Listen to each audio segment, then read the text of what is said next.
Yeah, but I'm more on the cool. Right. So I'm like, that's great. Exactly. Woo! This year I'm only. What the hell?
Try that.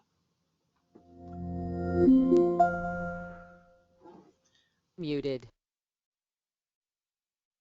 Unmuted. All right, everybody.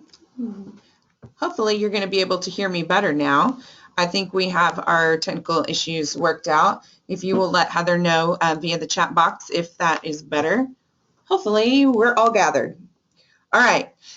So I'm going to review a little bit here. When we're talking about what a bystander is, we're saying that they are the people who are, they're the individuals who witness emergencies, criminal events, or situations that could lead to criminal activity or harm to another person. The important thing about what a bystander and looking at what a bystander is they're the people that have the opportunity. They have to make a choice.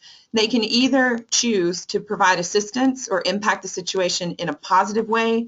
They can choose to do nothing, which is a choice, and that's an important part of this, or they can contribute to the negative behavior that is happening. So when we're talking about what an active bystander is and kind of what we're hoping for, those are the people who are going to intervene and make a choice to intervene in a way that has a positive outcome on the event. The important thing about this, and the thing we have to keep in mind when we're talking about bystander intervention and being an active bystander from the beginning, is that those people have to take action in a way that does not put themselves in harm. We're not asking people to put on their bystander superhero cape and jump into any and every situation. Our goal when we are talking about creating a community of active bystanders is to de-escalate situations. And we're going to look at some different skills that people can use to actually de-escalate, but that's really what we're hoping to do. So we have to figure out how we can be active bystanders and how we can talk about bystander intervention while keeping everyone involved safe, including yourself. Are we back on track in terms of sound? Yep. Great. Everything's good. Okay, so I like this quote from Mr. Rogers. I joke when I'm working with young people now that I don't know how many of them actually remember who Mr. Rogers is, but this quote that says, "When I was a boy and I would see horrible things in the news, my mother would say to me, 'Look for the helpers. You'll always find people who are helping.'" And for me, this really gets to the heart of bystander intervention, because I think most of us, when we see something happening or something about to happen that feels wrong or that may put someone else at risk, most of us have that kind of, what I talk about is that spidey feeling, or that kind of gut feeling that we want to do something, but we're not always sure how. So bystander intervention is kind of both of those pieces. It says, let's look at and acknowledge that feeling of wanting to do something and look at some skills that we can actually use to make a difference or make an impact. So if you've never heard of the bystander effect, This is a really important piece of understanding bystander intervention and kind of the research around it. The bystander effect basically says that it's the idea that individuals are more likely to help when they are alone than when they are in the company of others. So I am more likely to help someone if I am alone walking down the street and I see them fall out than I am if I'm walking down a crowded street and there's lots of people around, because the assumption is, well, someone else will do it. It's also referred to sometimes as the diffusion of responsibility. And there's actually a story, kind of a landmark story from the 60s about a woman named Kitty Genovese, and she was murdered outside of her apartment building, and it was an event that went on for between 2 and 3 hours, and there were many, many people who were in that apartment building at the time, and consequently, there were many of those people who chose to actually do nothing in that scenario. And it really prompted researchers to say, we want to understand this. We want to understand what are some of the reasons why people don't actually get involved when they see something happening. I will make the point too that the flip side of this, kind of the good news, is that the opposite is also true. So if one person does something, or if one person steps in when they see a situation that may need help, other people are more likely to follow along or come on board. So really what you need is one person who's willing to make a difference. And of course, we cannot ignore the fact that anymore technology also plays a role in bystander intervention, because a lot of people now are not necessarily willing to step in, but they are taking pictures and taking videos. And how does that intersect with this conversation? And that's something that we need to continually be thinking about. So I want you to take just a minute and think about a situation for yourself when you had an opportunity to intervene and you chose not to. And most of us have those situations, so don't think that you're the only one. But think about a situation where you could have intervened, you could have done something, you had that spidey sense that you should, but you didn't. And what I'd like to know from you is the why. So not the scenario itself, but why didn't you do anything? And if you'll actually take a minute and type some responses, if some brave souls out there would be willing to type some of those responses into the chat box, I would really like to hear from you all what your reasons were for choosing not to intervene. So I'm going to give you a minute to respond.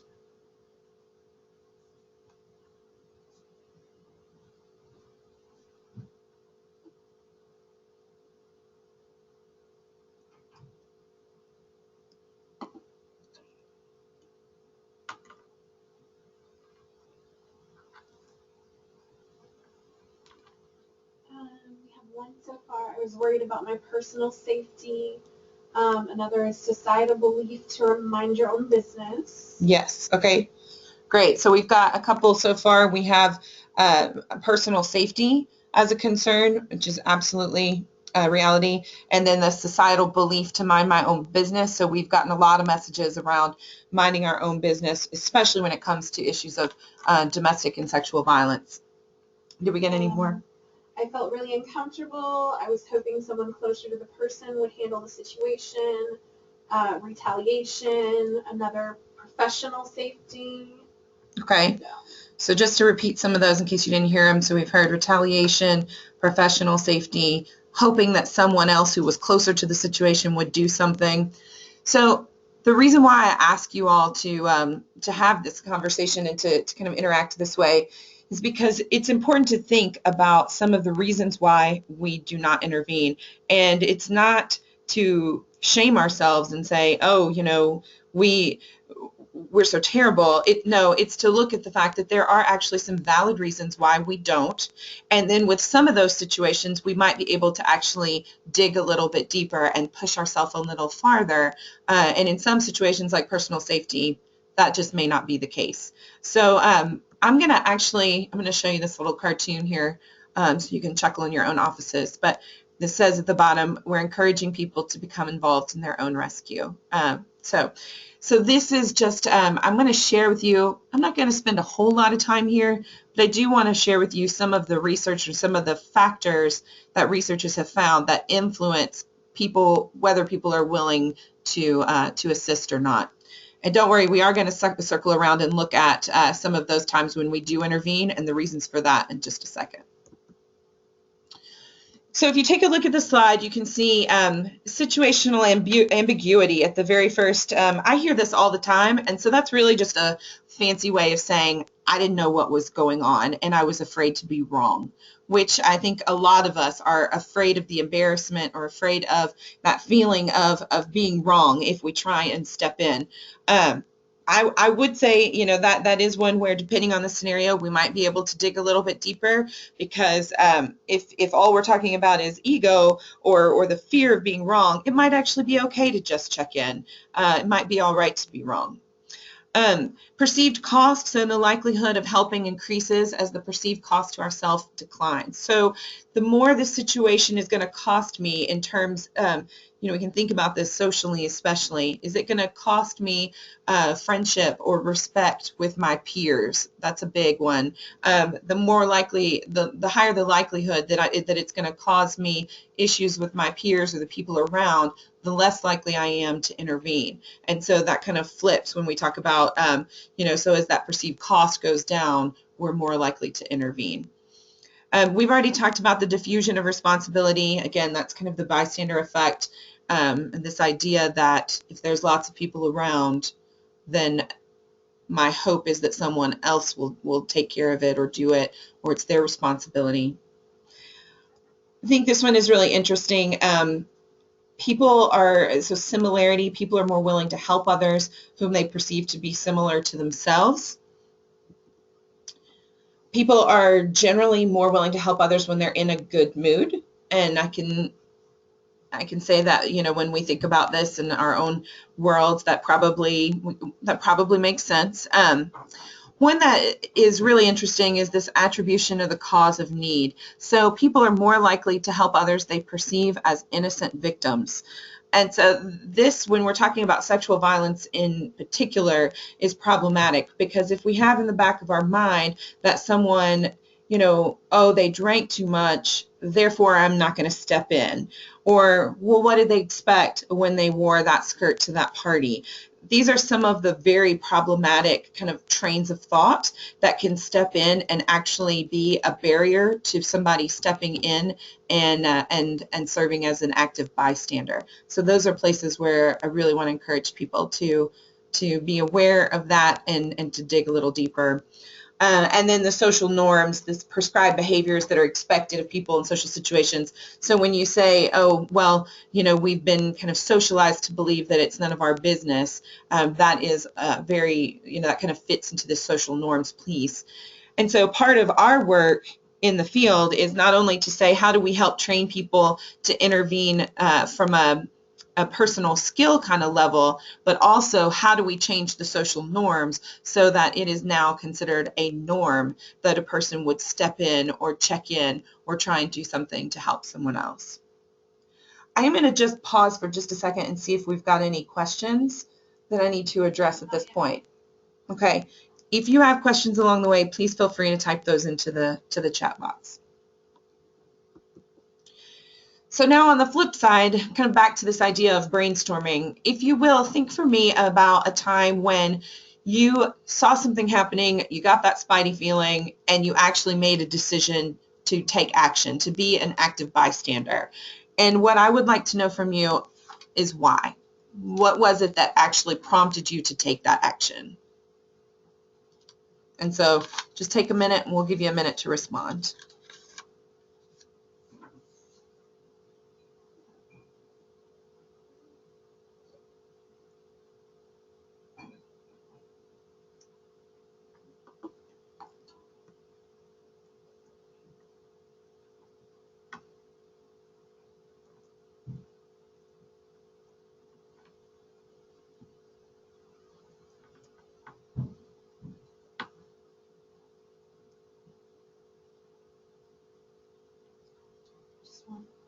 You've got one that says children involved.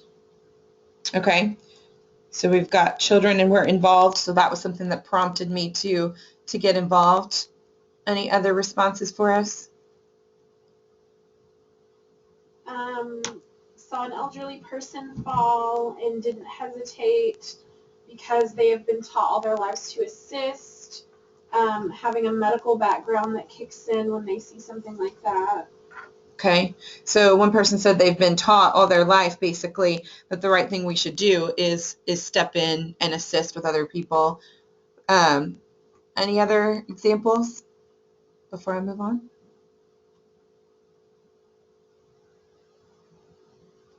Okay, so what I really want, so these are good examples. If there's children involved, there's elderly folks involved, there are people who are particularly vulnerable. Sometimes it's even easier to step up because it feels like the right thing to do. And I often have people in the room who say, I've been taught that this was the right thing to do. And at the end of the day, I also, most of the time I hear people say things like, it was the right thing to do. I would want someone to do that for me or for someone that I care about. We have to take responsibility for our community. These are some of the kind of responses that we get that are really kind of at the heart of the concept of bystander intervention. So there's a quote for you here that says, "I always wondered why somebody didn't do something about that, and then I realized I am somebody."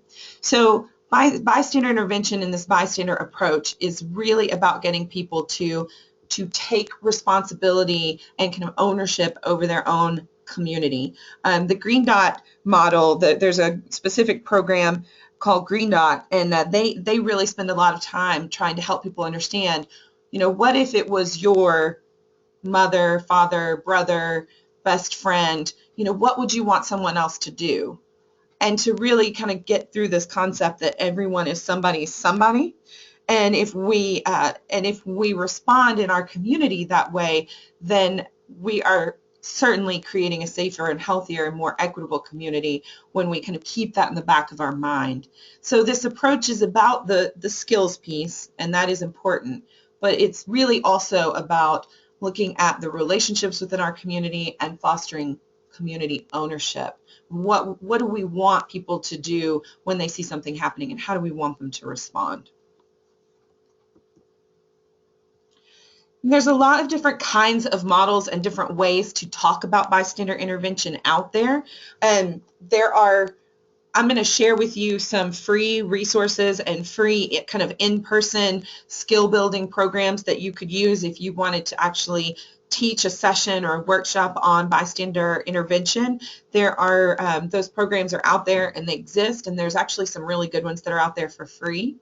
And beyond the teaching people the skills to intervene in the moment, there's also this idea of how do we send messages about bystander intervention? Again, how do we make it the social norm that we want people to actually intervene or step in? And so that's where you can get into using social media and marketing programs to actually send messages and try and impact the culture at large. There's some online models out there that do both kind of a skill building and a messaging piece, and the same with interactive theater. So I'm going to share some examples of each of these. And we're going to start with this idea of in-person skill building and what that looks like. So there's some research out there by researchers named Darley and Latane, and they've created this model of 5 steps of bystander intervention. And this is how they frame it when they're talking with students and young people in particular about how we kind of get to an active bystander approach. So first of all, we have to notice that something is happening, because if I don't know enough and I'm not paying any attention, then it may just completely go over my head. But I also have to be able to recognize that something's wrong and something needs to happen. So we've got to connect to that kind of gut feeling and be willing to check in. And then we've got to connect to our community by taking some personal responsibility. We've got to know how we can help by learning some skills, and then we have to take that very last step and actually just take action and do it. So this is a model that is used and adapted widely. So I am actually going to show you all a really quick 30-second video. There's no sound, so don't worry. It's not that the sound isn't working. It's just that legitimately it's a silent little clip. It's only 30 seconds long, but I want us to just, I want you to type in via the chat box how many potential bystanders you see in this scenario. So let me pull it up for you. I'm going to pause it and make it big so you can actually see it here. All right, here we go. And I will, well, actually, before you even notice the bystanders, you need to notice what happens in the scene. So I'm going to ask you to see if you can see what actually happens and count how many bystanders. And I'm going to show this clip 2 times for you. Here we go.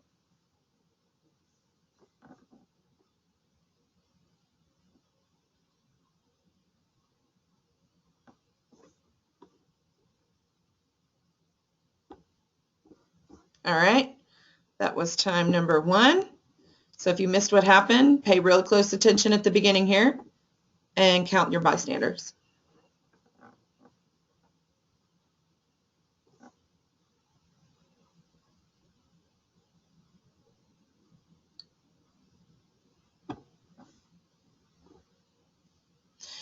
Okay, so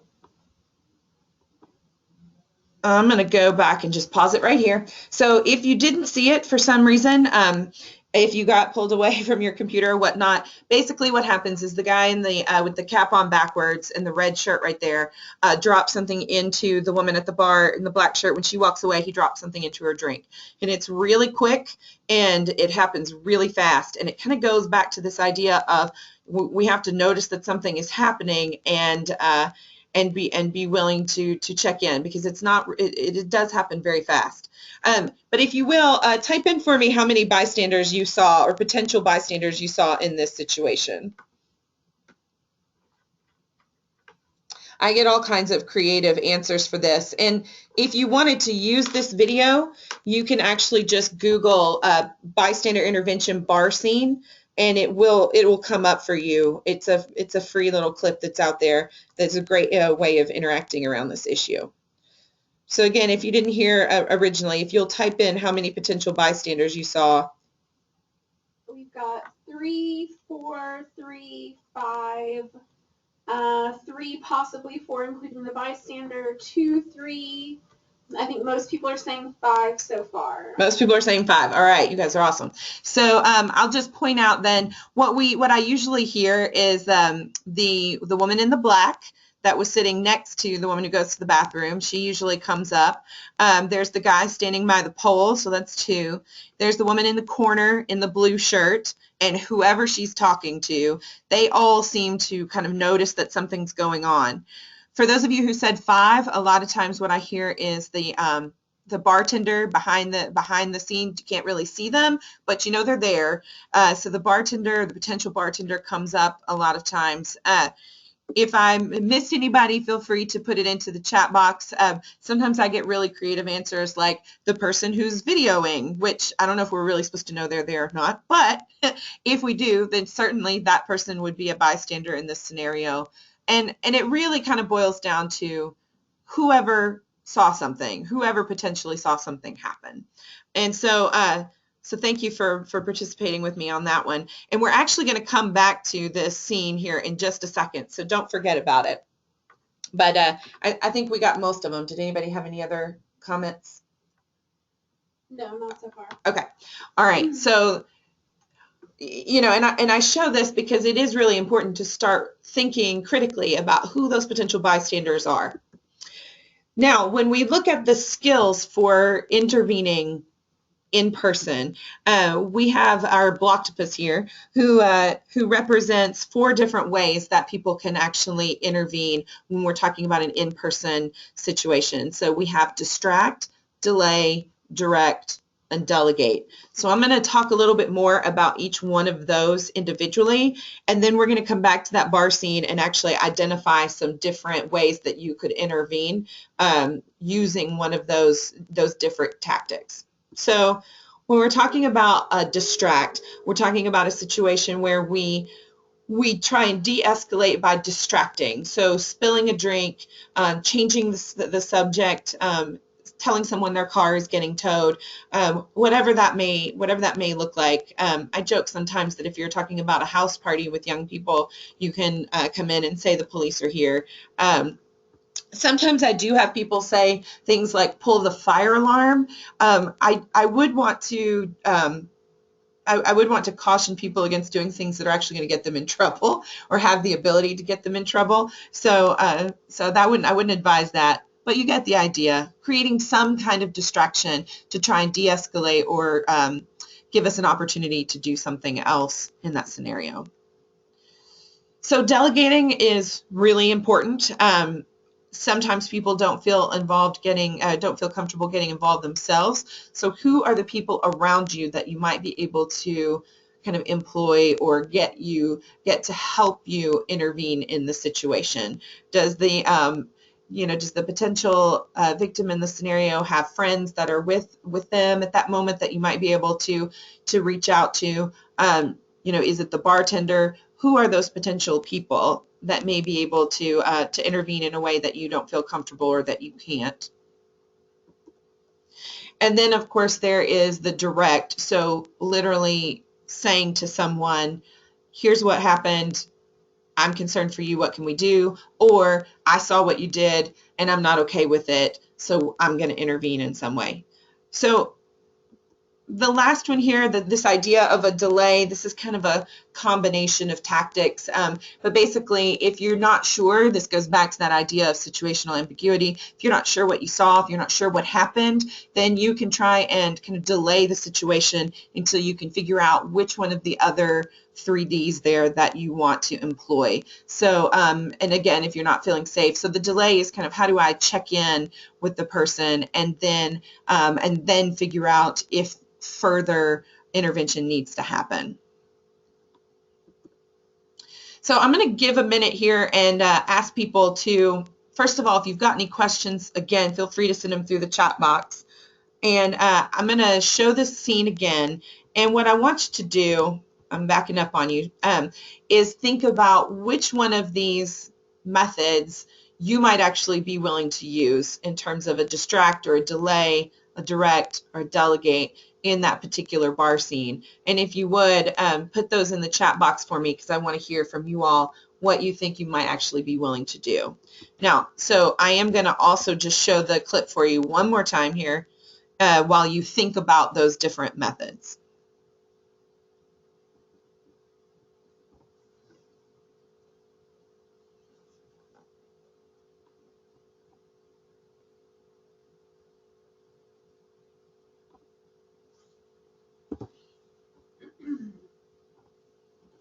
All right, so you got one more view of the video, and I'm gonna rest here on the Blogtopus so that you can see the different ways. Have we gotten any responses so far? Delegate, inform the bartender. All right, so we've got, so we'll just start with delegate and ideas around what we could do to delegate. So we got inform the bartender. Any other delegates that you've gotten, Heather? Let's see. One more delegate, but no details. We've got a couple of distracts so far. Okay. So, so another person who said they'd be willing to delegate. So here's the thing. It's funny with bystander intervention. A lot of times people fall down really hard on either I'm going to directly intervene, or I would never directly intervene. I'm going to delegate or distract almost every time. You know, people have kind of different levels of comfort, and that is okay. That's why there are so many different ways. You know, this model right here goes back to this idea of how can we create lots of options for people to actually intervene that doesn't put them in, you know, direct personal risk, and that also fits with their comfort level. So, so if we start with delegate, somebody said they reach out to the bartender. Sometimes I hear people say they would try and find a bouncer if there was a bouncer or someone like that to reach out to. Sometimes people say, oh, well, let's check in and see if she has any friends there that she might be able to reach out to. Those are some of the examples around delegate that we get. I understand we had some distract, so let's hear what those are.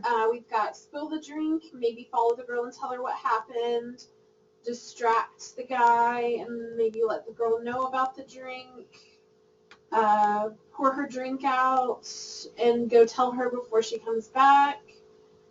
And then we have one delay, just go speak to the woman who went to the bathroom. Okay, to try and kind of check in. So great, thank you all for that. Those are some great examples. So I'm just going to reiterate kind of point by point here. Some people were talking about distracting, so spilling the drink, trying to distract the guy so that you had an opportunity to talk with the woman directly, which is kind of a distract and direct. So now you're already combining different Ds here in order to figure out how to intervene, which is great. That's the Bystander 201. The delay, somebody said that they would try and delay basically by checking in, following the woman to the bathroom and trying to check in with her to kind of see how she's feeling. Did you want to add? Okay. And then the direct piece here is, sometimes people feel comfortable reaching out directly to her to say, here, this is what I think I saw. I'm concerned. Some people say they feel comfortable reaching out directly to him saying, I saw what you did. That's not okay. So these are all different methods that a person can use. Whenever I have law enforcement in the room, I do have to say they're great because they always say, don't spill the drink, don't pour it out, keep it so that we can test it and use it as evidence. And again, that's kind of the bystander sort of 201. Our main mission here is to try and keep her from drinking it or consuming it. But those are people who are kind of thinking even farther down the road, which is also great. So you can see this is just a really simple exercise to try and explain, what we talk about as the 4 Ds and different skills that people can use and that you can use to talk to others about how to intervene in a bystander situation. I mentioned that there were some programs out there that are available for free. In the handout section on your webinar, webinar dashboard, you actually have a handout that I've put together with links to all of these different tools that are out there. Most of them are for free. The Raise the Bar is a really interesting movement. There's a movement around teaching bartenders bystander intervention and how they can be more equipped to intervene. The Stand Up is from the Ohio Alliance to End Sexual Violence. They have a group of teenagers who put together a bystander curriculum. It has a video and then a curriculum to go along with it. So that's a great tool if you work with high school age students. There's the Bystander Intervention Playbook, which actually takes bystander intervention and puts it into sports terminology. So if you're working with a sports team in some way, you might want to use that. The Step Up is out there for college students in particular. The Who Are You is a video that is actually one of my favorites. It's out of New Zealand, but it just shows it's about an 8-minute video that takes you through a scenario, and then you get right up to the moment where a potential sexual assault happens, and it pauses and then goes backwards and shows you all the places where the bystanders had an opportunity to actually step in and do something. And there is an accompanying curriculum that goes with that too, and it's all out there for free. The Green Dot is one that is often used, especially on college campuses. It's a good curriculum. There is cost associated with that one. So if you had questions about it, I'd be happy to answer those. Do we have any questions? Let me just check in. Okay. So then when we kind of shift to other forms of how do we send bystander messages, of course, social media is a wonderful way that we can do that. I'm not going to show these videos right now for the sake of time, but you can certainly go back and look at them. The first one, A Needed Response, is a video, just a short little response that a young man put out in response to the Steubenville situation that happened several years ago. There were young people that were feeling like they really wanted to do something and make a statement. So he created this short little video that you may have seen about what he would do if he had a woman that was passed out from drinking. And it's basically, he covers her up and puts out a glass of water and says, real men treat women with respect. And that went viral, and it's had millions of views, and we use it now all the time as an example of how we can send bystander messages. The Step Up bystander video from American University is one that there's a lot of colleges that have put together videos about bystander intervention and what that looks like on their campus. And there's links to some other examples on that handout that I referenced a minute ago. Make Your Move Missoula put together a poster campaign. There's a whole series of these that you can actually look up. So this one says, she was on her own, so I made my move and told the guys hassling her to back off. They were really crossing the line. So again, getting into this idea of how do we send messages and create a social norm that we are not a community that will tolerate sexual violence. And there's one other one here. Just because she isn't saying no doesn't mean she's saying yes. So this is out of a group in Canada. And there's a series of posters that you can actually download and use yourself out of this group. And that link is on your handout as well. So there have been some online modules, especially on college campuses. We're seeing a lot of online modules that are dealing with bystander intervention. There's one specific one that a student out of Carnegie Mellon actually created called Decisions That Matter, and it's an interactive video game that you can play that kind of goes through different scenarios and what options are for bystander intervention. So I think we're going to be seeing more and more of this in terms of how do we learn about bystander intervention and send bystander interventions via technology. And then finally, if you are a theater person, there are some interactive theater models out there. I give this one as an example, the Scream Theater out of Rutgers, because they actually created a manual that is, again, on that handout that I put in here for you. There's a link to it, but they put out a manual that actually explains kind of step by step how to create your own theater program to look at bystander intervention as a preventative measure for sexual violence. So there's all these different ways out here that you can actually use to start bystander programs or presentations. There's a lot of research and there's a lot of resources out there. It's just a matter of kind of figuring out how to get started. And of course, you know, it takes time. It's not going to happen overnight, and time is a valuable resource in the work that we do. The National Sexual Violence Resource Center actually put out a guide on how to implement a bystander intervention program, and the link to that is also on the handout I gave you. But I did want to just highlight their tips for getting started, so some things to think about if you're trying to start a bystander program yourself. So they talk about identifying your target audience, you know, figuring out who it is you're trying to target with your programming. And then really get to know that target audience, you know, focus group with them, talk with the leaders, talk with those people to understand, you know, what their strengths are and what their needs are around the issue. And then with that information, figure out the best bystander intervention strategy.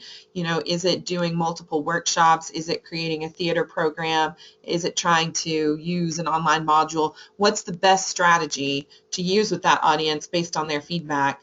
And then try and make sure that it's grounded in theory and evidence. And again, this guide for implementing bystander intervention programs really delves into some more of the theory and evidence that you can make sure you are grounded around.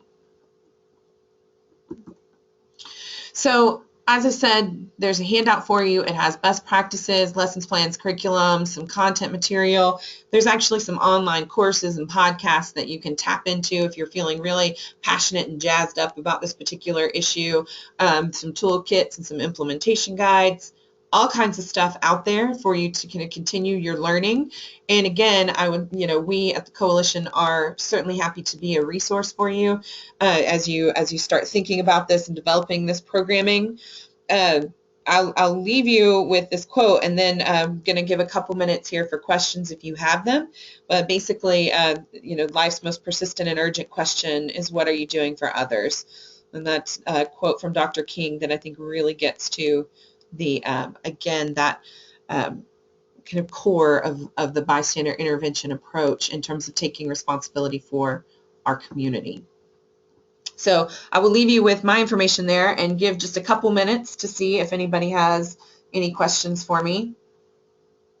And a reminder, if you need a certificate, it is under your little handouts tab it should be on the right side of your screen with your little dashboard.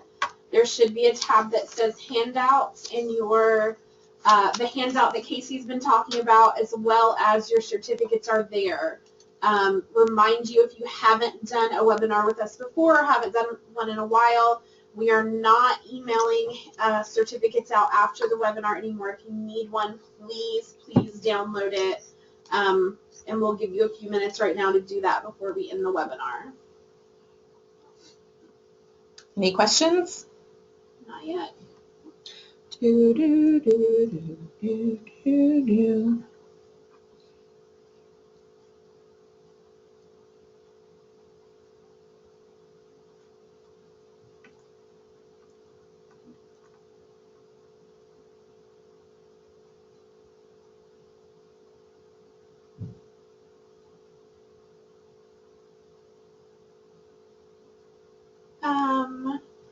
John would like to know if there are other bystander information classes coming up to further their training. That's a great question. So in general, I would say there's not a specific bystander training scheduled, but there is going to be in April an ABCs of Prevention on April 27th and 28th, where we are going to be doing a day and a half training. And this is the first time we've actually done this training, so I'm really excited about it. But we're really going to focus in on prevention specifically and how we do a better job kind of grounding ourselves in the theory around prevention and implementing prevention strategies within our community. We will, as a part of that training, bystander intervention will certainly be one piece of it. Are there any? There's not anything else scheduled at this time, is there? Nothing specific. Can you tell us those dates again, please? Yeah, April 27th and 28th. We are in the process of finalizing some funding around that training, and then once that's done, we're going to be getting information out ASAP. Registration for that training will be on our website, and it should be opening in March. And if you're interested in going to any of the ABCs of Advocacy trainings, if you're a newer advocate, we do always have a section on bystander intervention at those trainings as well. But again, I am very sincere in the offer. If there's not a specific training coming up, but there is more that you want to learn about the issue, please do feel free to reach out to me. I'm happy to have a phone conversation with you or to talk through, where you are in the process around developing your program. I'm more than happy to do that. Are we doing any bystander pieces at annual conference this year? No, we did one last year, and we don't have one. We don't have a specific bystander program worked in this year. However, if this is a need for the community, what we can do based on your feedback is make sure that there is a bystander focused training at our Rape Prevention Education Institute this summer. And if you don't know what that is, the Rape Prevention Education Institute is our prevention conference that we do every summer. And the dates for that this year are July 6th through the 8th. John has also asked regarding training and certification on victim advocacy. We have those regional ABCs of advocacy training, but we also have our Tommy Verks Victim Assistance Academy, which is a week-long victims advocacy academy, which does, at the end of that academy, you will get a certification. Yeah, and so it sounds like there's a lot of questions about what trainings are coming up. Heather, would you be willing to actually put in the website where they can click to go? I did. Awesome. I sent you all the link to our calendar. Please be aware that all of the trainings may not be open for registration yet, though all of them are listed. We usually open up registration a month to a month and a half in advance. So if something that you would like to attend isn't open for registration quite yet, just keep checking back. I promise that it will be open soon. Fabulous. Thank you. Does anybody have any other questions for us before we sign off here? Not so far. And don't forget, again, I know I sound like a broken record, but make sure if you want those handouts that Casey was talking about, and if you need a certificate to, all you have to do is click on the name of the handout or certificate you need, and it'll pop up in a tab for you so you can save it or print it. All right, not seeing any more? Nope. Okay, great. Thank you all. Thank you all for being on the call this morning. Again, reach out if you come up with questions later, and we appreciate your time. We are signing off.